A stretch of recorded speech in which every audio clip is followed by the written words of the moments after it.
తెలంగాణ 5 గంటలకు వస్తాం. పెండ తీస్తా, దాని వేస్తా, కడుగుతా. ఆయన పాలు వింటాడు. నాకు పిండనీకేం రాదు.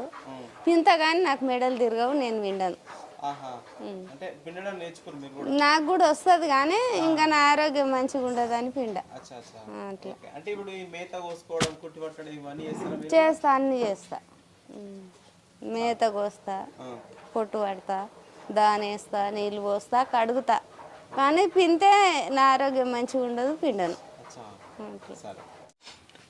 నమస్తే, మీరు చూస్తున్న దేశం కోసం యూట్యూబ్ ఛానల్. అయితే మనం ఈరోజు తెలుసుకోబోతున్నటువంటి రైతు వచ్చేసి బాలముని జంగయ్య గారు. ఓకే, బాలముని జంగయ్య గారు వచ్చేసి దాదాపు ఒక 4 సంవత్సరాల నుంచి ఆవుల పోషణ చేస్తున్నారు. అంటే ఎందుకు ఈ యొక్క ఆవులను ఎంచుకోవడం జరిగింది, మరి తీసుకున్నప్పుడు ఎలాంటి ఆవులు తీసుకోవడం జరిగింది, మరి ఎక్కడి నుంచి తీసుకోవడం జరిగింది, ఒకవేళ ఆవులు తీసుకోవాలంటే ఎలాంటి ఆవులను తీసుకుంటూ ఉంటారు, మరి ఈ ఆవుల ద్వారా అంటే ఒక 4 ఆవుల వరకు, ఒక 5-6 ఆవుల వరకు ఉన్నాయి, మరి వీటిని మెయింటైన్ చేయడము ఎలా చేస్తూ ఉంటారు, మరి ఎంతమంది పనిచేస్తూ ఉంటారు, ఇది చేయడం ద్వారా వారికి ఎలాంటి ఉపయోగం అనేది ఉంది, ఎలాంటి ఉపాధి అనేది లభిస్తుంది అనేది ఈ వీడియో ద్వారా మనం వారి మాటల్లో తెలుసుకునే ప్రయత్నం చేద్దాం. సార్ నమస్తే. ఓకే, అంటే మీరు ఎన్ని సంవత్సరాల నుంచి ఈ యొక్క ఆవులను తీసుకోవడం జరిగింది? మీరు 4 సంవత్సరాలు. 4 సంవత్సరాలు. అంటే ఈ 4 సంవత్సరాల కంటే ముందు అంటే మీరేం చేస్తుంటారు? వ్యవసాయం తాళ్ళు ఎక్కేది. వ్యవసాయం తాళ్ళు. ఓకే, అంటే ఇప్పుడు వ్యవసాయం తాళ్ళు ఎక్కుతున్నారా? తాళ్ళు బంద్ అయినాయి. తాళ్ళు కాళ్ళ ఆపరేషన్ అయింది. ఓకే, కాళ్ళ ఆపరేషన్ అయ్యి తాళ్ళు బంద్ చేసిన. తాళ్ళు బంద్ చేసి ఓన్లీ వ్యవసాయం చేస్తున్నారు. ఈ వ్యవసాయానికి తోడుగా ఈ ఆవులు ఎప్పుడు తీసుకొచ్చారు? 4 సంవత్సరాల కింద. 4 సంవత్సరాలు. అంటే ఈ 4 సంవత్సరాల క్రితము ఎలాంటి ఆవులు తీసుకున్నారు మీరు? లోకల్లో తెచ్చినాం 2-3 ఇట్లా. తర్వాత మళ్ళీ 2 పెద్ద ఆవులు తెచ్చినాం అక్కడ మాల్కాడ. అంటే లోకల్ అంటే మనకు ఇటకల వాడేది, ఈ ఊర్లలో దొరికేటి ఊర్లలో. అంటే మనకి ఇది రకం ఏముండొచ్చు? ఇవి చిన్న ఆవులు అన్నట్టు, అవి జెర్సీ అన్నట్టు. ఓకే, ఈ జెర్సీ ఆవులు ఎన్ని తీసుకున్నారు? 3 తీసుకున్నాం. 3. సరే, ఈ 3 కొనుక్కోనికే మీరు ఎంత ఖర్చు పెట్టారు? అప్పుడు 2,70,000 అయినాయి. మూడిటికైనా? మూడిటికైనా. మన లోకల్నే చాలా ఎక్కువైంది అట్లయినా? లోకల్లోనే. అవును. అయితే ఇప్పుడు ఇంత డబ్బు పెట్టి తీసుకున్నారు కదా, మరి మీకు ఎన్ని పాలు ఇచ్చేటివి, అవి ఎన్ని ఈతలు తీసుకున్నారు? ఆవులు 2 తొలచూరు పేయలు, ఒకటి 3 ఈతల ఆవు అని తెచ్చినాం. ఆ ఆవు అది ఇప్పటికైనా కానీ 8-9 ఇస్తున్నది. ఆ తొలచూరు పేయ కూడా 9 దానికి ఇస్తుంది పూట. అంటే జెర్సీ అవేంది అవి జెర్సీ. అంటే ఇప్పుడు ఈ మంచి పాలు ఇచ్చేటువంటి జెర్సీ ఇవి. అంటే మళ్ళీ మీకు ఒక 8-9 లీటర్లు ఇస్తాయి కదా ఇవి, వీటికి ఎట్లా పెడతారు? అంటే దానా ఏమి ఇస్తారు, మేత ఏం పెడతారు? దానా నేను పూటకు 10 కిలోలు ఇస్తా. అమ్మా, ఇప్పుడు 4 ఇట్లకి అయితే 10 కిలోలు ఇస్తా. అంటే ఇప్పుడు ఈ 10 కిలోలు అనేది మనం నానబెట్టక ముందుగా నానిన తర్వాత నాణ్యాంక పత్తి చెక్క మక్క పిండి. ఓకే, పత్తి చెక్క మక్క పిండి రెండే ఇస్తారా? 2.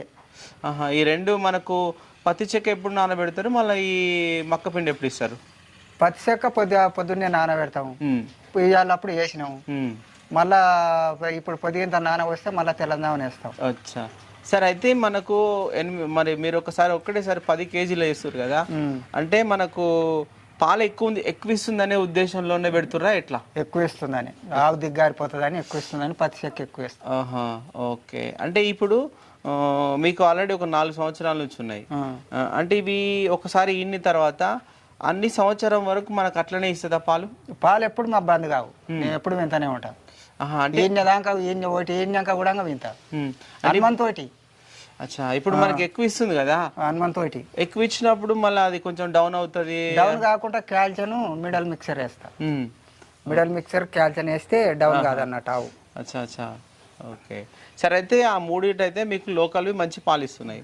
ఇప్పుడు కొత్తగా అన్నారు అంటే మనకు బయట నుంచి తెచ్చారు. బయట నుంచి తెచ్చినాయి, అవి ఇస్తున్నాయి బానే. అవేమి సార్, ఏం జాతి అవి? అవి హెచ్ఎఫ్. ఓకే, ఈ హెచ్ఎఫ్ ఎక్కడ తీసుకున్నారు? ఈ మాల్కాడ తెచ్చినాం, అక్కడికి వెళ్ళి వస్తాయి. మాల్కాడ. ఇవి ఎన్ని సంవత్సరాలు అవుతున్నాయి మళ్ళా? అవి అప్పుడే తెచ్చినాం, 1 సంవత్సరం. అంటే 1 సంవత్సరంలో 5 కొనుక్కురు? 5 కొనుక్కున్నాం సార్. ఈ మనకి 2 ఉన్నాయి హెచ్ఎఫ్, ఇవి ఒక పూటకు ఎన్ని పాలు ఇస్తుంటాయి? ఇంకా పూటకు ఓ పూట 28 అవుతాయి, ఓ పూట 38 అవుతాయి. ఒక తీరుగా వాతావరణం బట్టి రెండే 2 పూటలు అంటే రెండింటివి కలిసి అన్నీ అవుతాయి. అన్నీ అవుతాయి. ఓకే సరే. అంటే ఇప్పుడు మనకు అవి కూడా మంచి పాలు ఇస్తున్నాయి. సేమ్ వాటికి అదే దాన ఇస్తారా? దాంట్లో కంతి దాంట్లో కంతి. ఓకే. అంటే సార్ ఇప్పుడు నాకు చాలా మంది రైతులు చూస్తే 1 కేజీ ఇస్తాం, 2 కేజీలు ఇస్తాం మేము దానా అని చెప్తుంటారు. మీరు ఒకటేసారి 10 కేజీలు ఇస్తున్నారు. నానినాక 10 కేజీలు వేస్తాను నేను. 10 కేజీల బకెట్ నుండి వేస్తాను. అచ్చా, అంటే మీకు దానా పెడితేనే పాలు ఇస్తానే మీకు అర్థమైంది. Okay okay. నానబెట్టినాక అవును వేస్తాను నేను. అవును సరే. అయితే ఒట్టిది అయితే 3 కిలోలు అవుతుంది అనుకో, 4 కిలోలు అవుతుంది అనుకో. అవును నానినాక ఎగుతారు కాదు అవుతుంది. అవుతుంది. ఓకే సరే. అయితే ఇప్పుడు మీకు మామూలుగా అంటే అనుభవము వ్యవసాయము ఇట్లా ఉండే, ఈ ఆవుల మీద అనుభవం మళ్ళీ ఎట్లా పెంచుకురు మీరు? ఇక ఆవుల మీద అప్పుడు కరోనాలో మా పిల్లగాడు వచ్చిండు. వచ్చి ఇక నేను అక్కడ ఇప్పుడు అంతలో పోను, ఇక అక్కడ ఇప్పుడు పని సాగదు, వీడొచ్చి పెట్టుకున్నాం. అచ్చా అచ్చా. కరోనాలో తెచ్చి పెట్టుకున్నాం. మీ అనుభవంలో ఇక్కడ స్టార్ట్ చేసుకున్నాం సార్. అయితే వీటికి మనకు అంటే మీరు తీసుకున్నటువంటి వీటి సంతతి ఏమని ఇక్కడ మీరు అభివృద్ధి చేస్తారా? అభివృద్ధి ఏమైంది, నిన్న అప్పుడు అన్ని మగదూళ్ళు వచ్చినాయి, ఇప్పుడు ఆడదూళ్ళు అయినాయి. ఫస్ట్ అయితే మగదూళ్ళు వచ్చినాయి, మగదూళ్ళు వచ్చినాయి. ఇప్పుడు అన్ని ఆడదూళ్ళు ఉన్నాయి. ఇప్పుడు ఆడదూళ్ళు 4 దూళ్ళు ఉన్నాయి. ఓకే సరే. అంటే ఈ వీటికి లోకల్ కదా, వీటికి ఏం సెమని వేయించారు మళ్ళా? డాక్టర్ హెచ్ఎం ఇది హెచ్ఎం అని హెచ్ఎఫ్ వేయించారు. ఓకే. జెర్సీ దాంట్లోకి హెచ్ఎఫ్ వేయించారు. ఇప్పుడు ఆ కొనుక్కొచ్చిన వాటి పిల్లలు ఏమన్నా ఇచ్చినాయా? కొనుక్కొచ్చిన దానికి ఒక పిల్ల ఉండదు, దానికి కూడా ఒక దూడ ఉంది, ఒకటి ఉండదు. అదే హెచ్ఎఫ్ వేయించారు. అవును సరే. అయితే నాకు ఒకటి ఏంటంటే, ఇవి మనకు మంచి పాలు ఇచ్చేది కాబట్టి వీటికి కావలసినటువంటి మేత ఏం ఇస్తారు సార్ మీరు?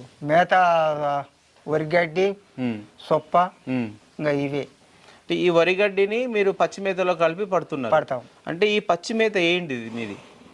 అది సూపర్ నేత అన్నట్టు, సూపర్ నేపియర్. ఓకే. ఈ సూపర్ నేపియర్ మీరు ఎప్పుడు పెట్టుకున్నారు? అప్పుడే పెట్టుకున్నాం 4 ఏళ్ల కింద. అంటే ఈ ఆవుల కంటే ముందు అది కూడా పెట్టుకేసుకురు? ఎట్లా తెస్తాం అనుకున్నాం, ఆవుల 2 ఇట్లా తేగానే ఇంకా అప్పుడే తయారు చేసినాం. ఓకే. అది అంటే ఒకసారి మీరు పెట్టుకున్నప్పుడు ఎంత విస్తీర్ణంలో పెట్టుకురు? అప్పుడు తొలుత 2 మాలు పెట్టినాం, 2 మాల తర్వాత మళ్ళీ ఇంకో 2 మాలు పెట్టినాం, ఇప్పుడు ఇంకో 2 మాలు 6 మాలు పెట్టినాం. అంటే మనకి ఎంత భూమి ఉంటుండొచ్చు? అంటే ఈ మేత వరకు ఎకరం ఉంటుంది. ఎకరం ఉంటుంది. సరే. ఈ ఎకరా మేతకు అంటే ఈ ఆవులు ఇక్కడే ఉంచుతారా, తిప్పుతారా ఏమన్నా? ఏం లేదు, ఇంట్లోనే కట్టేస్తా. అంటే సరిపోతుందా ఈ మేత అనేది? ఇంకా చాలకపోయే వరకల్లే వరిగడ్డి తీసుకుంటాం. వరిగడ్డి. సరే. అయితే మనకు ఈ పచ్చి మేతలో వరిగడ్డి కలిపి పడుతురు కదా, అట్లా ఇవ్వడం ద్వారా మనకు ఇంకేమన్నా లాభం ఉంటుందా? ఇంకా లాభం అంటే నీళ్లు సరిపోతుంది అవుతుంది. వరిగడ్డి పట్టిపోస్తే వరిగడ్డి మిక్స్ కొట్టి పడితే మేత కంట్రోల్ అవుతుంది. ఓకే. ఇప్పుడు ఈ పాప అచ్చం పచ్చిదే పట్టే వరకాలు ఏమవుతాయి అంటే నొరుగు లేక రబ్బున తింటాయి, మంచి దిక్కు చూస్తాయి. ఇంకా వేస్తాడేమో అని. అవునవును. ఇంకా ఇప్పుడు ఏమైనా అది పట్టిపోస్తే సరిపోను, గాడి నిండా వస్తే తింటాయి, అంటే ఇష్టం వచ్చినట్టు తింటాయి, నీళ్ళు సరిపోను అవుతాయి. అవును సరే. అయితే మీరు ఒక ఆవు ఈయన తర్వాత కూడా అంటే ఈయనంత వరకు కూడా పిండామని చెప్పారు. ఈయన దాకా విన్నా. అయితే ఈయన దాకా పిండినప్పుడు ఎన్ని పాలు ఇచ్చింది అది మనకు లాస్ట్ వరకు? మధ్య రకంలో అది ఈయన ముందులో ఇంకా 9 లీటర్లకు పెరిగింది. తొలుత అర్ధసేరు పావుసేరు తరిపికి వచ్చినాక తగ్గింది. ఇక ఇది తగ్గుతుంది కదా అని చెప్పి మళ్ళా అనుమానం పెట్టే వరకల్లా మళ్ళా పాలు పెరిగింది. అంటే ఇప్పుడు మనకు పాలు పెరిగినాయి, ఆ సంవత్సరం తీసుకుర్రు, ఈయన తర్వాత మళ్ళీ సేమ్ పాలు ఇచ్చిందా? సేమ్ పాలు ఇస్తూనే ఉంది. ఓకే. అంటే కొంతమంది ఏం చేస్తారంటే ఒక 2-3 నెలల ముందే ఆపేస్తారు కదా. ఇది జరిగిన దగ్గర కొంచెం ఆపేస్తారు, కానీ నేనేమో ఎప్పుడు వింతనే ఉంటాయి దాంట్లో. అంటే ఇట్లా ఇవ్వకపోతే మళ్ళీ తర్వాత మనకు వచ్చే దాంట్లో పాలు అవు అట్లా అంటుంటారు. అట్లాంటి అయితే మీకేం ఎదురు కాలే? మాకేం కాలే ఇప్పటి వరకు అయితే. అవును సరే. అయితే వీటికి మనకు వచ్చేటువంటి అంటే మీరేమైనా ఇబ్బందులు ఎదుర్కొన్నారా? అంటే వీటిని పోషిస్తుంటే మనకు ఇంట్లో పొదుగు వాపులు కానీ ఇట్లాంటివి వస్తుంటాయి కదా, అట్లా ఏమన్నా మీకు వచ్చినాయా? పొదుగు వాపు అంటాం చూడు మనం, శంఖ వాపులని ఇట్లా అంతకు తోరికి వచ్చేది, కానీ ఇప్పుడు ఏం రాణిస్తలేను. ఓకే సరే. అయితే ఇంకోటి మనకు ఆవులు మంచిగా స్టిఫ్గా అంటే మనం నీట్గా చూడడానికి మంచిగా ఉన్నాయి. అంటే మీరు చెప్పారు ఇంతమందికి మినరల్ మిక్చర్ కాల్షియం ఇస్తామని. అంటే ఈ మినరల్ మిక్చర్ ఎందులో ఇస్తారు? ఒక్కొక్క దానికి ఎంత ఇస్తారు? ఒక్కొక్క దానికి అగ్గిపెట్టాడు 3 వస్తాం. ఓకే. ఈ మనకు ఈ కాల్షియం అయితే అది ఓ మూత ఉంది, మూత అది 50 గ్రాములు ఉంటుంది, మూత ఎడు వస్తాం. ఓకే, అంటే ఇప్పుడు ఈ కాల్షియం మినరల్ మిక్చర్ 2 సార్లు ఇవ్వాలా? ఒకటే పూట వస్తాం. ఒకటే పూట ఇస్తా, పొద్దున్నే వేస్తా, పొద్దున్నే వేసి ఇక మళ్ళా మధ్యాహ్నం ఏమే. ఓకే సార్, అయితే మీరు వీటిని అంటే ఇప్పుడు ఒక రోజుకు అంటే పొద్దున ఎన్ని పాలు అవుతాయి, సాయంత్రం ఎన్ని పాలు అవుతాయి? మాపు 28, 26 ఇట్లా అవుతాయి. పొదటీలు 36, 38 ఓనాడు ఒక్క తిరిగి కావన్నట్టు వాతావరణం బట్టి. ఓకే సార్, అయితే ఈ పాలు మీరు ఎక్కడ పోస్తుంటారు? ఈ అమూల్ సెంటర్. అమూల్ సెంటర్కి పోస్తారు. మీరు ఈ అమూల్ సెంటర్కి పోయడం ద్వారా 1 లీటర్కి ఇప్పుడు ఎంత వస్తుంది? ఇప్పుడు 36, 35 కట్టిస్తారు. 36, 35. సరే, అయితే ఇప్పుడు మీరు ఒక పత్తి చెక్క, ఒక మక్కపిండే వాడుతున్నారు. మక్కపిండి ఇవి ఇవ్వడం ద్వారా మీకు రోజుకు ఎంత ఖర్చు అవుతుంది? అంటే ఒక నెలలో ఎంత ఖర్చు వస్తుంది మీకు? 40,000 ఖర్చు వస్తుంది దానికి. నాకు దానికి మిడల్ మిక్సర్, క్యాల్షియం 40,000 ఖర్చు వస్తుంది. 40,000 వస్తుంది. ఓకే సరే సార్, అంటే ఇప్పుడు మనకు ఒక 40,000 మనం ఖర్చు పెడుతున్నాం, మరి దీని మీద ఇంకా ఎంతమంది పనిచేస్తారు మీరు? మేము ఇద్దరం భార్య భర్తలు ఇద్దరు పనిచేస్తారు. అంటే మీరు ఒక 40,000 అక్కడ ఖర్చు పెట్టినప్పుడు అంటే వీడి ద్వారా మీకు ఏమైనా ఆదాయం వస్తుందా? ఇంకా ఇవాళ మిగిలితే నెల పేరు మీద 20,000, 15,000 అట్లా మిగులుతాయి సార్. ఓకే, అంతకు తోలిగా మిగిలేదు కానీ ఇప్పుడు మిగులుతలేవు. పాలకు రేటు తగ్గిందని. అవును, అంతకు తోలిగా ఇప్పుడు 30,000 లాస్ నాకు ఈ పాల మీద నెల పేరు మీద. రేటు తగ్గడంతో రేటు తగ్గం. అంతకు తోలిగా వచ్చేది నెలకు 90,000 దాకా వచ్చేది. అంటే ఇప్పుడు ఈ రేటు తగ్గడం అనేది ఎందుకు ఏమన్నా చెప్పిరా? ఇది పెంచుతాం అంటారు. అక్కడ పెరుగు పోతలేదు, ఇది పోతలేదు, పెరుగు ఖర్చు అయితే లేదు, ఇది ఖర్చు అయితే లేదు, చలికాలం అని అంటారు. అంటే మనకు ప్రతి చలికాలంలో కొంచెం తక్కువనే ఉంటుంది, తక్కువనే ఉంటది కానీ ఇంకా ఇప్పుడు పెరగాలి. మరి నెల పెరుగుతుంది అంటారు కానీ మరి ఏం పెరుగుతుందో. మళ్ళీ అదే గవర్నమెంట్ సెంటర్లో తగ్గలేదు, అదే రేట్ ఉంది కానీ. అవును, ఈ ప్రైవేట్ వాళ్ళు తగ్గించి. జంగయ్య గారు అయితే చాలా అనుభవం ఉంది, ఎందుకంటే ఒక 4 సంవత్సరాల్లోనే వారికి ఉన్నటువంటి ఒక 3 లోకల్ జెర్సీ ఆవులు, అవి కూడా మనకు పాలైతే తగ్గకుండా ఇస్తాయంటే మంచి పాలు ఇచ్చే విధంగా మెయింటైన్ చేస్తున్నారు. అంటే దానికోసం వాళ్ళు ఏం చేస్తున్నారంటే మంచి సూపర్ నేపియర్ గడ్డి, దాంట్లో ఒట్టి మేత కలుపుకొని కుట్టి పట్టడం, ఇక మనకు దానికి కావాల్సినటువంటి ఏదైతే మనం మినరల్ మిక్చర్ కానీ, కాల్షియం కానీ, ఇవన్నీ టైంకు కరెక్ట్ అందిస్తున్నారు. అలా అందివ్వడం ద్వారా మనకు ఆవులు ఎక్కడ వీక్ కాకుండా అవే పాలు. ఇంకొకటి ఏంటంటే ఇక్కడ వీళ్ళు సంవత్సరం పొడవునా పాలు తీయగలుగుతున్నారు. అంటే ఒక ఆవు డెలివరీ అయ్యి మళ్ళీ డెలివరీ అయ్యేంత వరకు కూడా ఎక్కడ పాలు ఆపకుండా తీయగలుగుతున్నారు. అయితే ఒకటి ఏంటంటే గతంలో మాకు రేటు ఉన్నప్పుడు బాగానే మాకు మిగిలేదు, ఇప్పుడు కొంచెం రేటు తగ్గడం ద్వారా కొంచెం తక్కువగా అయిందనేసి చెప్పడం జరిగింది. ఓకే, ఇది వీడియో చివరి వరకు చూసిన వాళ్ళైతే ఒక లైక్ చేయండి, షేర్ చేయండి, కామెంట్ చేయండి. సరేనే?